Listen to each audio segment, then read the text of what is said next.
Hello everybody and welcome back to the Border Corner.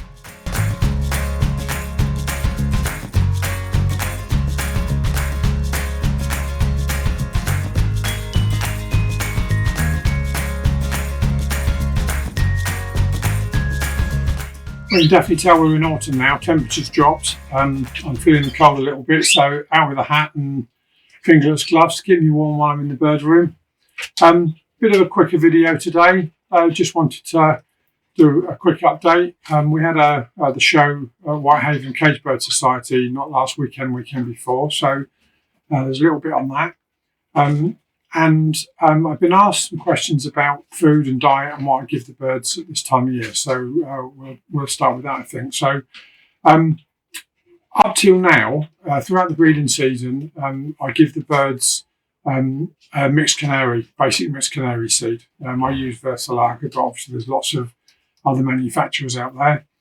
And I find, it was recommended to me, and what hobbies are like when you first start out, you tend to go with what you know and what you've been advised. So I've just followed suit from the breeder that I got my original stock from. So that's why I use Versilaga.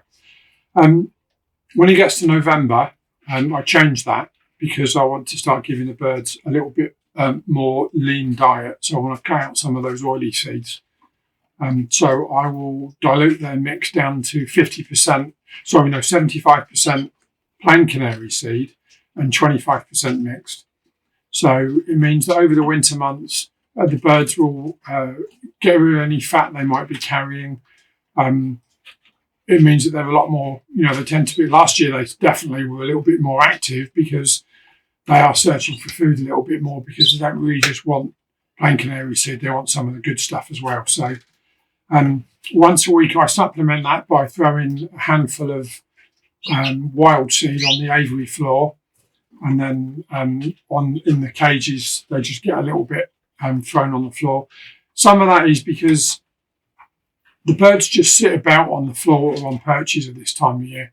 There's not a lot going on, there's not a lot to do. They just finished the molt. And I don't particularly like to just see them sitting stationary doing nothing. So I put the seed on the floor like that, and they've got to peck around like chickens do and scratch the surface of the bedding and dig in and amongst the bedding to try and find the seed. And it's nice when you come in, they're always active, they're always on the floor looking. And in the cages and the flight cages as well, the same thing happens. So change the main diet, as I say, 75% plain, 25% mixed. I also drop off soft food now. They only get soft food once a week. So I do that on a Friday. That's my usual mix of Pearl Morby, germination seed, a few frozen peas, and egg food. I use seedy egg food. They get that once a week as well. And then just as a treat, really. And then in the middle of the week, they all get about half a finger draw of soft food. Of conditioned seed. So it just gives a little bit of variety to their diet. All the birds that are in the show team, these guys get a little bit more. They get spoiled a little bit more. They get a little bit more egg food. They're getting a half a drawer of egg food every day. And then they get conditioned seed 2 or 3 times a week. Generally, when I give them the conditioned seed, it's when they go in the training cage. So I put conditioned seed in the drink pot. And obviously this encourages them to put their heads through the hole. So they still get a little bit of conditioned seed that way. And then greens, regular supply of greens, obviously keep that going 2 or 3 times a week. I just using broccoli now. But I think the birds like that as well. Well, here's another couple of rosettes to show you. Last weekend was the Whitehaven Cage Bird Society show. I entered the same team of birds that went up to the Scottish National, and I've come away with the 3 parts dark cock was second best in show, and then this really lovely variegated buff hen was third best in show. So again, really pleased to have done so well. So I'm pleased with the quality of birds that I've got. So I had 7 birds entered. I run classed one. I've done it several times with the 3 parts dark or heavily variegated or self green. I'm still trying to get the hang of what the right feather allowance is for a self or a fowl. So if it's all, as far as I understand it, if the bird is all green, like this one's body colour is without the pale feathers in its tail, then that's just classified as a self green. Because he's got a couple of paler feathers in his tail, as you can see as he's turned around there, that makes him a 3 parts dark. Well, I've got another bird that's virtually the same as him, except he's got one pale feather in his wing and 1 pale feather in his tail. And I thought that would still make him a self, but what's called a self fowl. So those couple of pale feathers are allowed. But I'm wrong. What it should be is that in that case, if you've got 2 pale feathers that aren't touching, they're on different parts of the bird, then in that case he has to go down as a 3 parts dark. And then you then go between what's variegated, heavily variegated, 3 parts dark, are all different birds that are mainly a dark green colour but have varying amounts of yellow feather. So this hen is a heavily variegated hen because obviously most of her feather colour is green, but she's carrying some lighter feathers. So I'll get there. I've still got a few more shows to go before I finish. So the next show up is the Border Canary Association show at Galashiels, which is on the 4th of November. So that's not this weekend coming, but it's next weekend. So I'll give it another go then. I was hoping to show this weekend as well, but some of the birds, for some reason, haven't settled as well after Whitehaven. I don't know why. They're just not themselves. They're sitting a little bit huddled on the perches. So rather than risk over-showing, I've decided to give them all a rest this weekend. So none of them are going to show this weekend.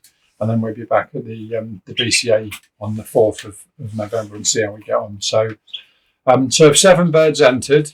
1 was misclassed, and then 6 got first prizes. So I was pretty pleased. And then on the 1st of the month, I give them their mite treatment. So they get air sac mite. I use S76.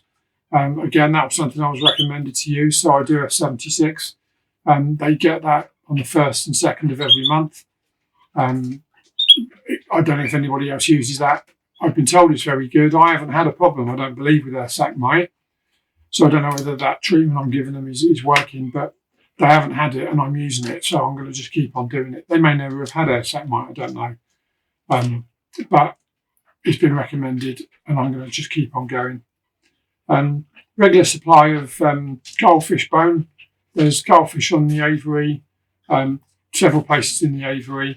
In the flight cages, all the hens have got access to cuttlefish bone and oyster shell grit as well, crushed oyster shell grit they've got all through the cages as well, just to make sure. I know there's a lot of debate about with grit, do you or don't you, but I found that if I forgot to put grit in, when I've cleaned the cages out and I've cleaned the grit pot out and I may have forgot to put grit back in, when I fill the grit pot and put it back in the cage, the birds are on it straight away. So whether they need it or not, I don't know, but it gives them interest. I regularly see the birds pecking at the grit, so I figure there's no harm in letting them have it. And that's about it, really. It's quite straightforward, quite simple this time of year. I do because I'm doing soak seed for the whole aviary, for the whole bird room, there's quite a few birds, so I've just got a Nescafe jar.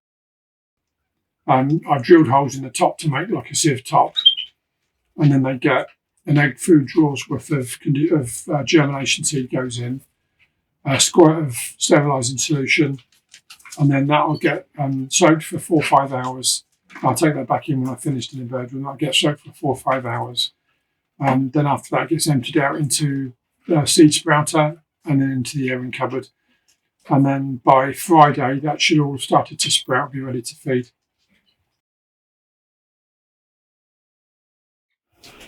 The other thing that I do at this time of year, as you can see, I've taken all of the dividers out. This is the big block of 18 cages that I have. I've taken the dividers out on all of these, and I let the cockbirds have that full 6-foot flight cage. At the moment, I've got 2 5s, the variegated and the lightly variegated, the self green.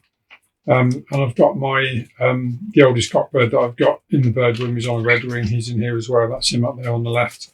But it just, as I said before about what I do with the aviaries, throw some wild seed on the cage floor, and it keeps the birds active, looking around, seeing what's going on. So I'm going to put another 2 cockbirds in here today. Just increase the number slowly and watch very carefully for fighting. Obviously, you've got to be very careful. You don't want any fighting anywhere with the birds. So I'll watch carefully, but I'll get another 2 in here. And what I've found with the 5, certainly with the hens in the aviaries, they're quite active, and their activity tends to spur on the other birds, makes them move about, fly about a little bit. So I'm hoping for something similar in here with the cocks as well, with the 5s and these guys. So they'll be going in shortly. So let's watch that now.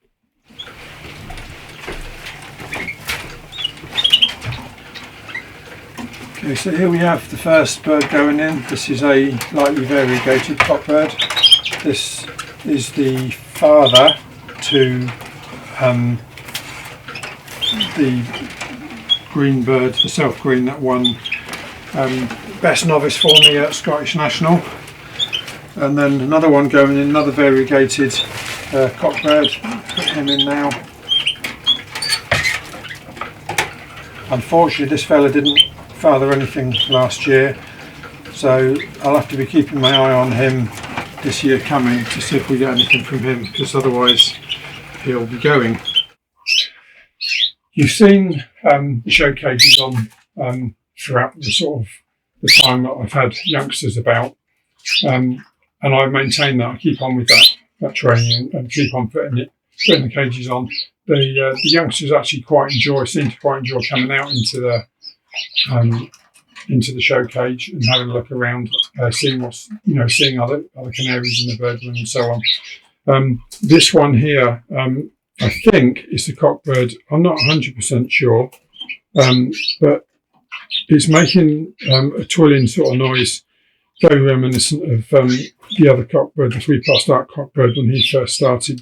So I'm thinking that one is, as I say, a cockbird. That's going to go to the Border Canary Association show this weekend, and that'll be its first trip out. And then next door is its nestmate.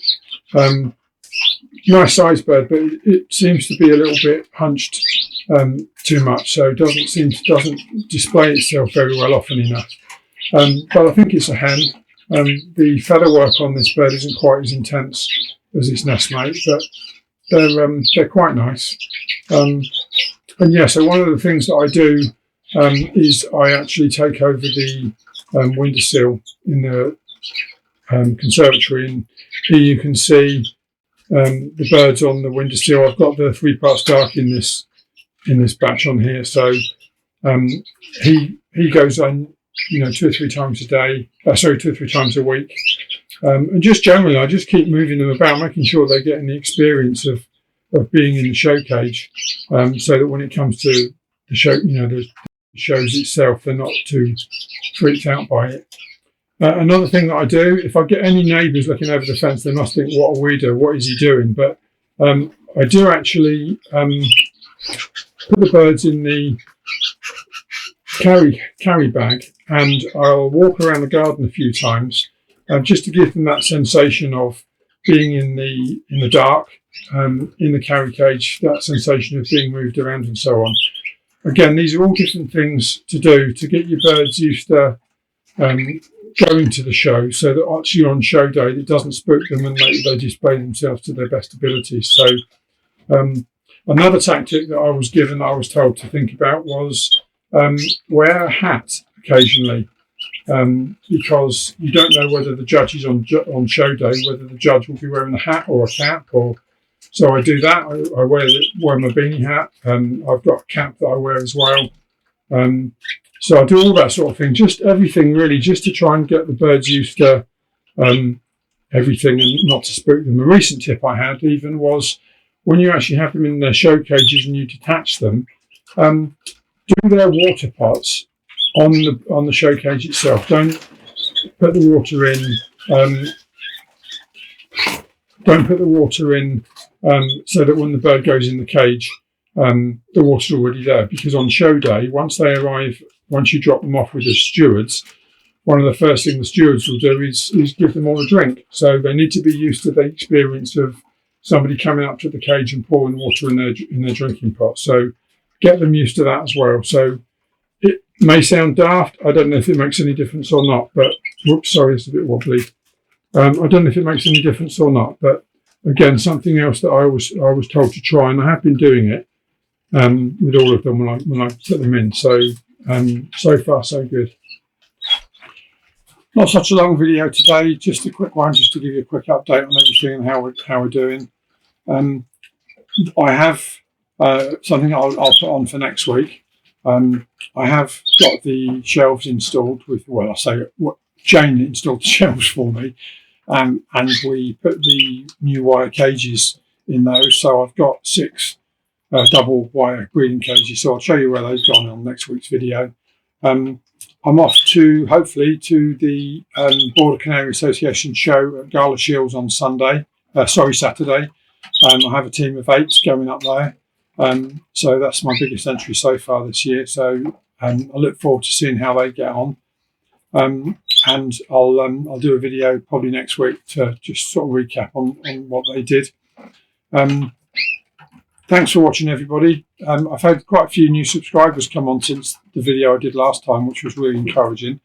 I'm still getting far more views than I am actual subscribers. So if you do go on, if you do like what you see, do us a favour, give us a like, subscribe to the channel, and it'll encourage me to keep on going with what we're doing.